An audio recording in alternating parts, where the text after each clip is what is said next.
Good morning.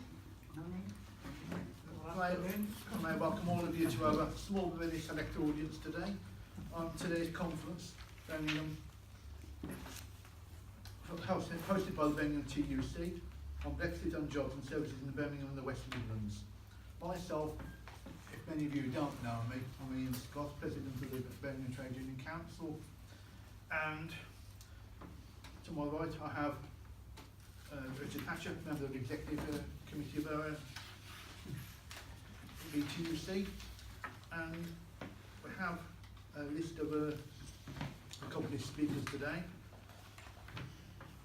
And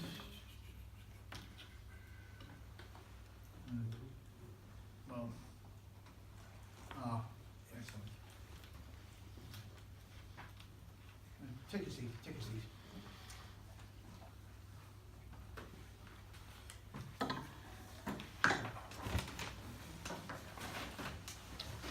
You're a member of a small but huge audience, and obviously today will be about the effect of Brexit on the Midlands economy.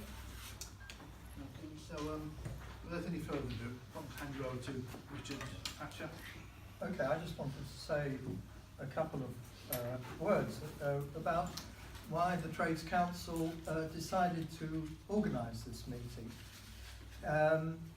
It was not to arrange a debate about the merits or otherwise of Brexit. The Trades Council doesn't have a position on that, and the Trades Council contains a whole range of views, and I'm sure this room does as well.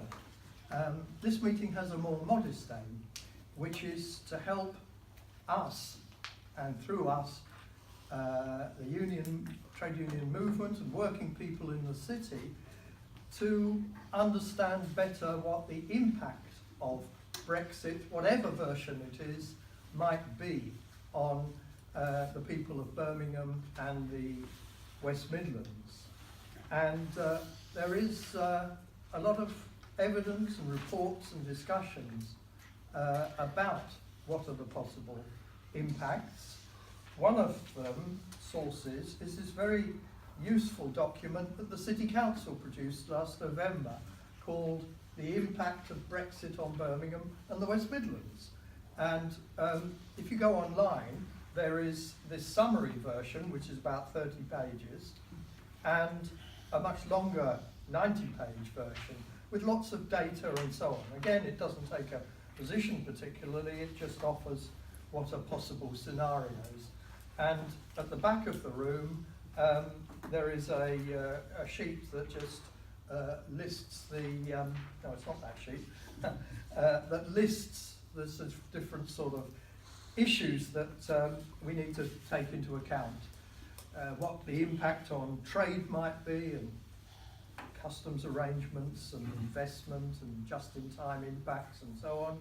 What the impact on jobs might be, and what are the most vulnerable employment sectors, and are there sectors that might benefit from whatever form of Brexit. Issues to do with EU funding, and to what extent the new government's shared prosperity fund might compensate for loss of EU funding, and the impact on public services, including local authorities and the NHS. So, there's a lot to talk about. This is really just the beginning of a discussion we need to continue to have. But it's a pleasure to welcome our speakers and your views as well in the discussion. Thank you, Richard. First speaker this morning, we're Jack Dromey, MP. Sorry, Chair, my apologies. Look, the starting point about the European Union, just talking with my old friend here, Graham, is that it's true of him, it's true of me, that both of us have been around since Churchill was a boy. And in my case, which one though, Jack? As a very young, very hairy, those were the days, Secretary of Brent Trades Council, I chaired the North West London Get Britain Out campaign in 1975, what I would say is that I have other offences I wish to be taken into consideration, including I thought that the monkeys were the most outstanding musicians of their generation. Why did I change my mind? For three reasons, amongst others. First, as what was, there's no doubt about it, a capitalist club evolved, it remains. It remains a free market. That there's no doubt. But with constraints, including the notion of the social market. And you might say, social market, what's that? Why does it matter? Can I just give you a practical example of why it matters? When the Tory government was forced, the Thatcher government, in 1983 to introduce TUPE, protecting workers on transfer, they excluded the 6 million public servants. What then happened over a period of 10 years was that time and again, and predominantly it was women workers, the consequences for them were absolutely catastrophic. And what you saw, for example, the very first example I dealt with when I went up to National Office, the Fire Services Training College at Morton in Marsh, 120 housekeepers and caterers, all women, privatised, pay cut by a third, workforce cut by a quarter, holiday entitlements cut by 20%. The consequences were catastrophic, and that went on for 10 years. And then what happened was, I took the case of the Eastbourne dustmen to the European Court of Justice. I'll never forget the great day when we won, and we won. And the consequences of that, using the European Union legal arrangements, was that we forced the Tories to extend TUPE to cover 6 million public servants. I stress again, something that for 10 years had been denied to us. Second reason why I changed my mind is that we were just reflecting earlier on about Ernie Bevin. He, in 1938, affiliated the Empire War Graves Commission Association to the T&G. These were old soldiers who stayed on after the First World War. Then it became, after the Second World War, the Commonwealth War Graves Commission Association. And historically, there were two old soldiers. And I was the national officer back in the 1980s responsible for them.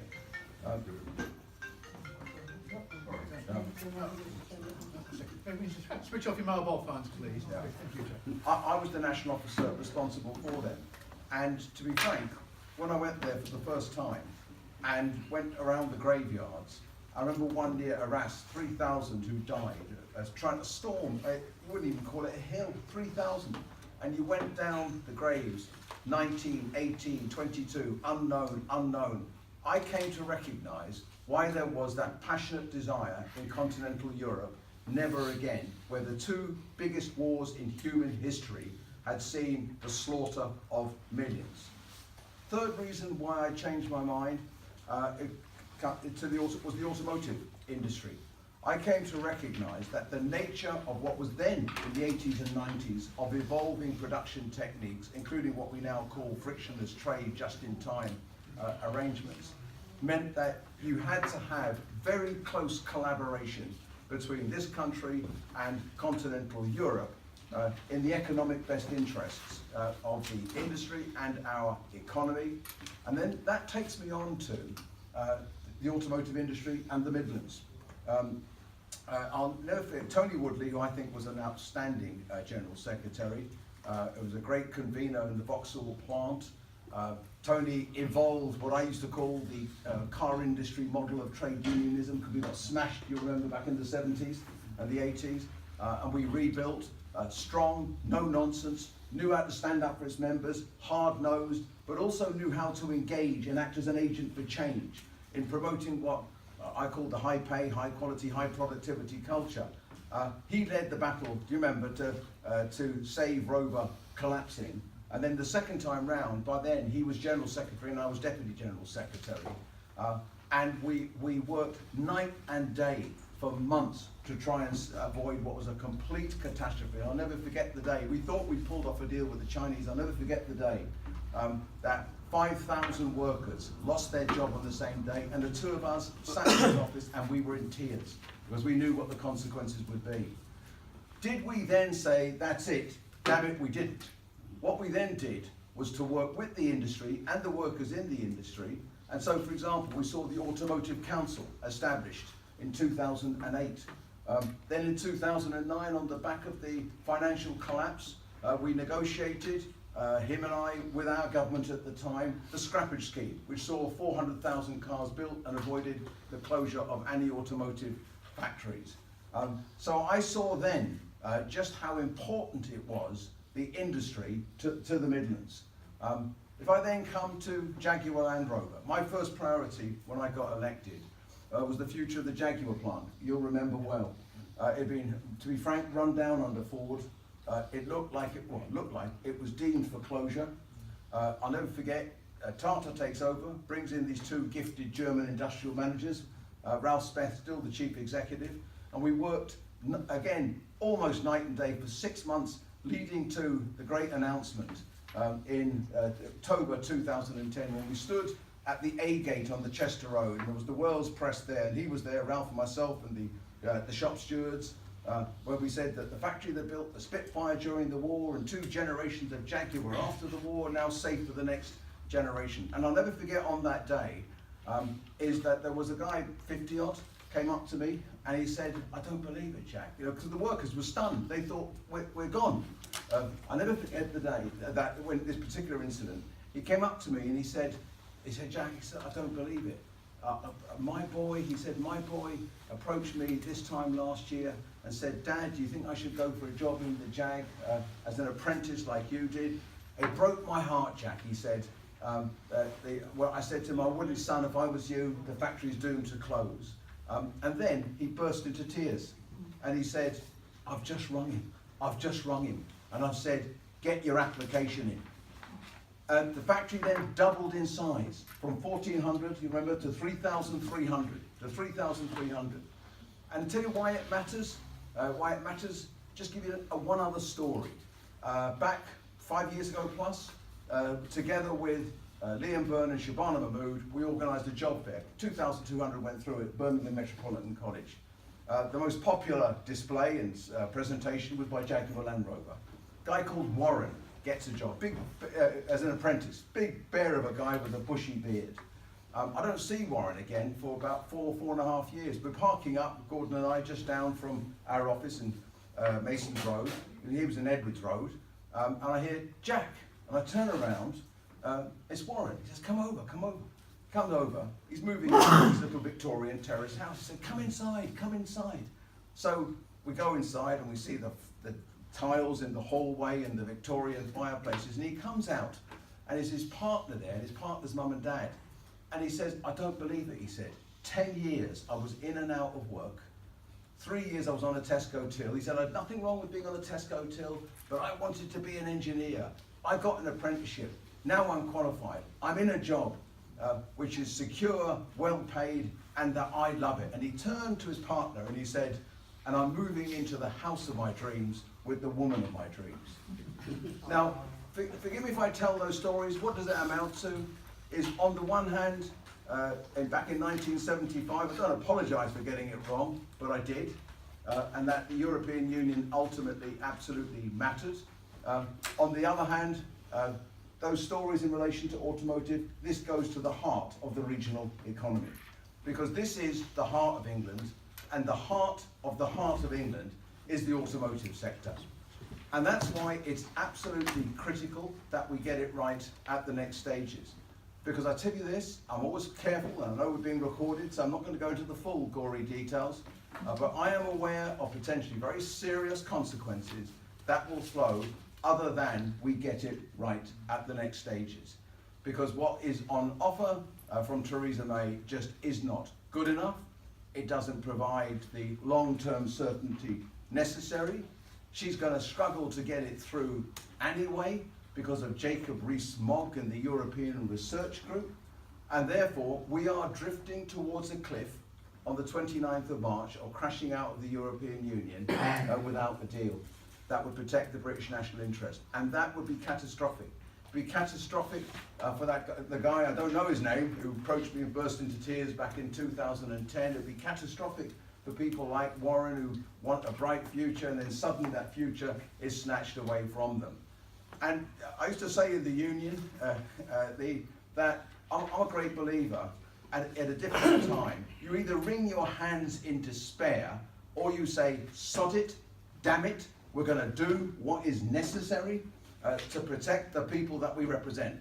And we can't, this is we, all of us, we can't purport to stand up for the people that we represent other than we put their best interests first. And so for me, I'm fiercely focused on, to be frank, first of all, no to no deal. And you've seen what I've done with Caroline Spelman. We had 62 MPs from 4 political parties before Christmas, 225 MPs from 6 political parties after Christmas. And then on the 29th of October, we won that vote on the floor of the House of Commons. No to no deal. So that's the first thing. Secondly, what is crucial is that we then secure a better deal with stronger protections for our national interest, and in particular for the economy of the West Midlands. Because I take automotive, I could take other examples. That we have, for example, a high concentration in the West Midlands of companies in the supply chain of aerospace. We have a high concentration in Birmingham of insurance companies. We have a high concentration in Birmingham and the West Midlands of food and farming. All of those in different ways will be significantly affected if we crash out without a deal. And so all I would say is, what does winning a better deal mean? For certain, it is on key issues like the customs union, frictionless trade, a continuing certainty for years ahead, and not just transitional bullshit arrangements for the next 2 years. Now, I know there'll be different views here, but if I just say 2 things in conclusion. The first is, winning that battle will mean the difference between tens of thousands of workers in the Midlands staying in a job and losing their job. I couldn't put it starker, and I am going to do everything I can to ensure that that never happens. I think then secondly, is there a wide range of views in relation to the European Union, the nature of the European Union, staying in the European Union, coming out of the European Union? Yes, there is, but it goes back to what I said a few minutes ago. I've always taken the view that I don't sod about. If I've got a major risk for tens of thousands of workers here in Birmingham, then I know what I'm going to do to put their interests first. Now, not everyone might agree with that view. We built a powerful cross-party alliance. You'll see the crunch coming next week. She's going to come back with bugger all from Europe, and it's at that next stage next week that we will be taking steps. You'll see this, I think you've heard it reported, but we'll be taking steps to prevent a no-deal Brexit. And then it's about, from a stronger position, negotiating a better deal to protect workers in the West Midlands. Okay. And thanking Jack for his excellent contribution.